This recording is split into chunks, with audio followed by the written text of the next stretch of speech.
Hey guys, this is Ajmal Khan and welcome to our new video. अगर आपने English as a minor subject लिया है and आप BA, BSc, BCom किसी भी ईयर में हो, अगर आपने इंग्लिश को एज ए माइनर सब्जेक्ट लिया है तो ये वीडियो आपके लिए बहुत ही इंपॉर्टेंट होने वाली है। ये आपका कॉलेज पेपर है जो कि आपके 2023, 2022 ये ईयर्स में पूछे जाते हैं अगर आप इंटरनल एग्जाम देने जाते हैं। और ये वीडियो आपके लिए इंपॉर्टेंट इसलिए है क्योंकि इसमें वो छोटे छोटे इंपॉर्टेंट क्वेश्चन उठाए गए हैं जिनसे आपके ऑप्शनल क्वेश्चन बनते हैं जब आप सेमेस्टर का एग्जाम देने जाते हैं। तो ये वीडियो आपके लिए बहुत इंपॉर्टेंट होने वाली है। एंड आप एक क्वेश्चन का अगर आंसर पता है पहले से तो प्लीज कमेंट में जरूर लिख देना ताकि मुझे पता चले कि हाँ, आपको पहले से क्वेश्चन का आंसर पता था।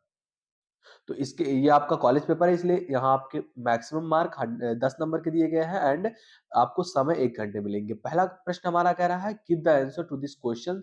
ये क्वेश्चंस के आपको आंसर देने हैं एंड ये सारे क्वेश्चन जो यहाँ लिखे गए हैं ये पहले आपके ईयर में पूछे गए हैं सेमेस्टर एग्जाम के भी।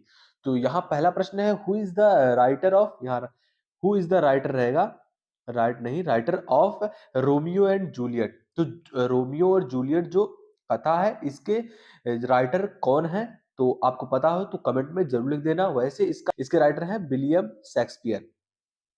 तो यहाँ आपका विलियम शेक्सपियर हो जाएगा। बी प्रश्न पूछ रहा है आपका, कह रहा है who is the dramatist of Mathwit. Mathwit के ड्रामेटिस्ट कौन है, तो अगेन आपको पता होगा William Shakespeare was the dramatist of Mathwit. तीसरा प्रश्न है when was Shakespeare born. Shakespeare का जन्म कब हुआ था, जो कि इंग्लिश के फादर माने जाते हैं। आई होप आप सबको पता होना चाहिए कि इनका जन्म 26 अप्रैल 1564 ईस्वी में हुआ था। तो ये आपको पता होना चाहिए कि शेक्सपियर जी का जन्म 26 अप्रैल 1564 में हुआ था। एंड इसमें आपका डी नंबर का क्वेश्चन कह रहा है पहले में ही हु रोट गीतांजलि। तो आई होप सबको पता होगा गीतांजलि को लिखने वाले कौन है, रविंद्रनाथ टैगोर जी। गीतांजलि लिखने की वजह से ही रविंद्रनाथ टैगोर जी को नोबेल पुरस्कार से सम्मानित किया गया था 1913 ईस्वी में। अगर आपसे प्रश्न पूछा जाता है कि गीतांजलि कब पब्लिश हुई, तो 1912 ईस्वी में गीतांजलि पब्लिश हुई एंड 1913 ईस्वी में गीतांजलि के लिए रविंद्रनाथ टैगोर जी को नोबेल पुरस्कार से सम्मानित किया गया। तो इनके लाइफ की सबसे बड़ी बुक है ये गीतांजलि, तो एक बार जरूर देख लेना ये। एंड ई नंबर का क्वेश्चन कह रहा है what is the nickname of Sarojini Naidu. जो कि सरोजिनी नायडू भी इंडियन इंग्लिश पोएट है, इनका भी बहुत नाम है।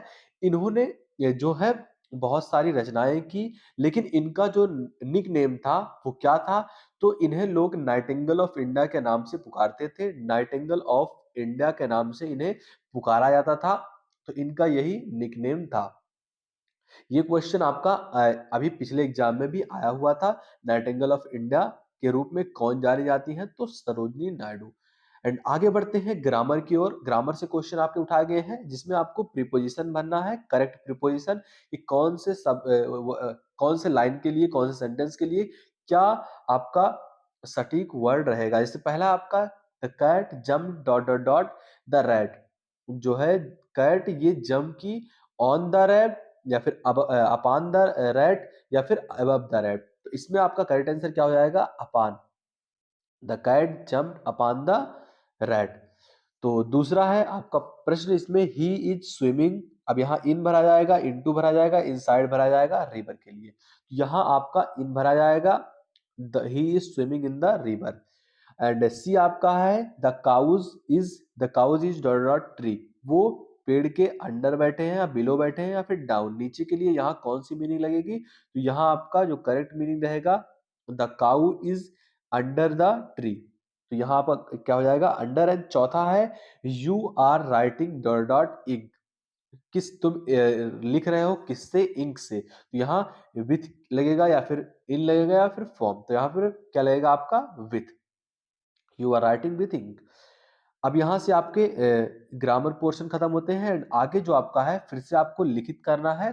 तीसरा क्वेश्चन इसमें है what is the definition of sentence with example. कि सेंटेंस क्या होता है, एग्जांपल के साथ आपको लिखना है।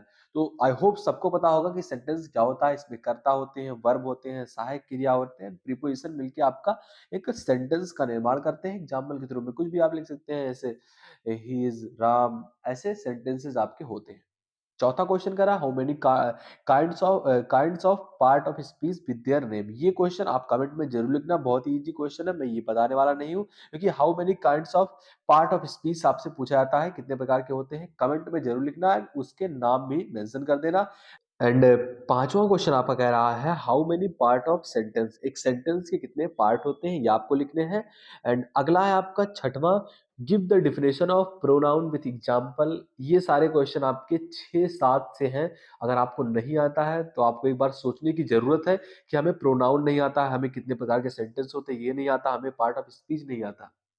तो एक बार ज़रूर देख लेना, अगर आप कहेंगे तो इसका हम डेफिनेशन भी आपको प्रोवाइड करा देंगे, लेकिन आई होप सबको पता होगा, अगर आप बीकॉम कर रहे हैं तो ये सारी कॉमन चीज़ें आपको पता होगी।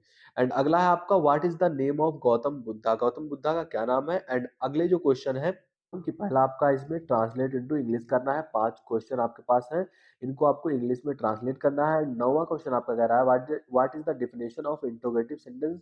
अगर एक इंट्रोगेटिव सेंटेंस है तो उसमें आपके कौन-कौन से टाइप्स होते हैं, अगर आप एक इंट्रोगेटिव सेंटेंस को पहचान रहे हैं तो। एंड 10वां क्वेश्चन लास्ट आपका है, how many kinds of noun, right their name, उनके नाम लिखना है। नाउन कितने प्रकार के होते हैं बेसिकली ये आपको लिखना है कमेंट बॉक्स में। तो आप आज के लिए इतना ही। अगर ये वीडियो पसंद आया हो तो प्लीज लाइक करना। एंड आपके सिलेबस, मैं आपके सेकेंड सेमेस्टर के भी सिलेबस अपलोड करने का सोच रहा हूँ, एंड सिलेबस के हिसाब से हम पढ़ाई करने वाले हैं। तो पूरे जोर शोर के साथ चैनल के साथ जुड़ जाइए, एंड दोस्तों में जरूर शेयर करना। मिलते हैं आपसे अगली वीडियो में, तब तक के लिए जय हिंद जय भारत।